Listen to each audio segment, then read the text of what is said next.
In normal life, people are told enough all the time. Enough video games, say the parents to the kids. Enough sports, says the wife to her husband. But does anyone ever say enough to the big shots? This amendment will increase the amount of money. Here's where serious money is wasted. The legislation that we are considering today contains in it $45 billion. I'd say they spend like drunken sailors, except sailors spend their own money. Those opposed, no. The ayes appear to have it. Congressmen often spend your money on pet projects for their state. The president complained that they sneak the pork through. Like swimming pools in here. And $1 million for high-tech gear like this that looks for aliens. Not illegal aliens, but extraterrestrials. A congressman slipped it into this year's defense bill, and Congress won't even say who it was. The time has come to end this practice. But who in Congress really wants to end it? After all, you can get reelected by spending other Americans' money on people in your state.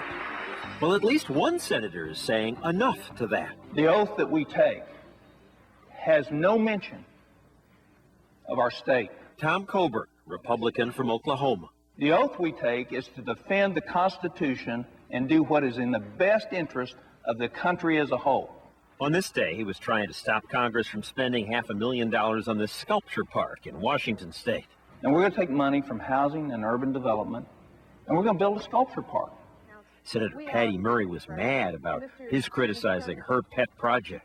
We must not, and we will not go down the road of picking on one senator or the other on the floor of the United States Senate. Senator Kit Bond was mad, too. I don't need a senator from Oklahoma telling me what's good in Missouri or telling the senator from Washington what's good for the state of Washington.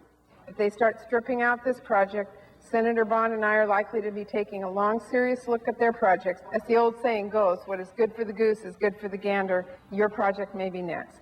Have you or any of your staff ever received a request from me for any earmark or any project whatsoever? I have the no answer knowledge. to that is no. All right. Coburn is an unusual politician. He doesn't ask for pork for his state, and he fights others' pork, even his own party's.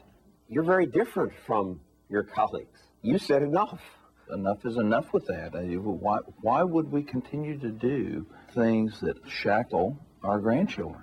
Because, say these congressmen, these are useful things. We're building infrastructure in my district. If you're building infrastructure and you're stealing it from your grandchildren, how is that moral? The greatest moral issue of our time today isn't the war in Iraq, it isn't abortion, it isn't any of the other issues. It is it morally acceptable to steal opportunity and future from the next generation? This earmark that's in this bill is a sham. Congress steals your money, he says, to spend it on things like a North Carolina teapot museum. Are these teapots crucial to the national interest? The museum still isn't built, so the teapots wait in a warehouse. That's stealing. It's also unconscionable that we would not be paying attention to that. Giving tax money to museums makes it harder for Congress to address America's real problems, says Coburn, like the coming bankruptcy of Medicare and Social Security.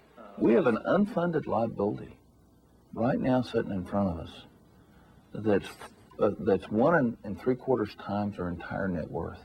Social Security and Medicare. Just no way the promises will be kept. We can keep the promises by asking our children to never go to college, never own a home, never buy a new car.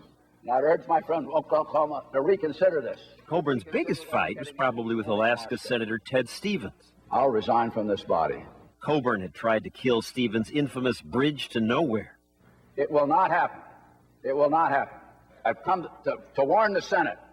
If you want a wounded bull on this floor of the Senate, pass this amendment. Senator Ted Stevens said, if you do this, you'll have to carry me out of here on a stretcher.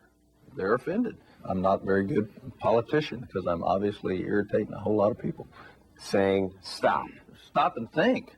Are you on a schedule? Maybe Coburn's willing to rock the boat because he's not a professional politician. He's an obstetrician who goes home every weekend to see patients. I'm Tom Coburn.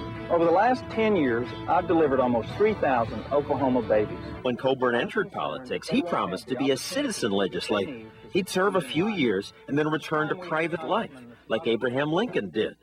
Before he became president, Lincoln served just one term in Congress, saying the biggest threat to America will come from the voracious desire for office. I need to look at that bill to see. Coburn doesn't have the voracious desire, and unlike about half the congressmen who promised to limit their terms, Coburn kept his promise. He served 3 terms and then returned to private life.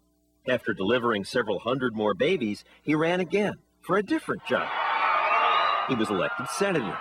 This is a victory for our children. And now in Washington, they call him Dr. No. I will do what is necessary to do. Dr. No often loses these battles. He couldn't kill the bridge to nowhere. But lately, he's been winning more. Congress has gotten rid of about $16 billion worth of earmarks. So you won. We're winning. And now he and Senator Barack Obama are creating a website where by February, for the first time, anyone can see how politicians spend your money. Maybe once we can see what they're up to, they'll be less likely to spend it looking for extraterrestrials.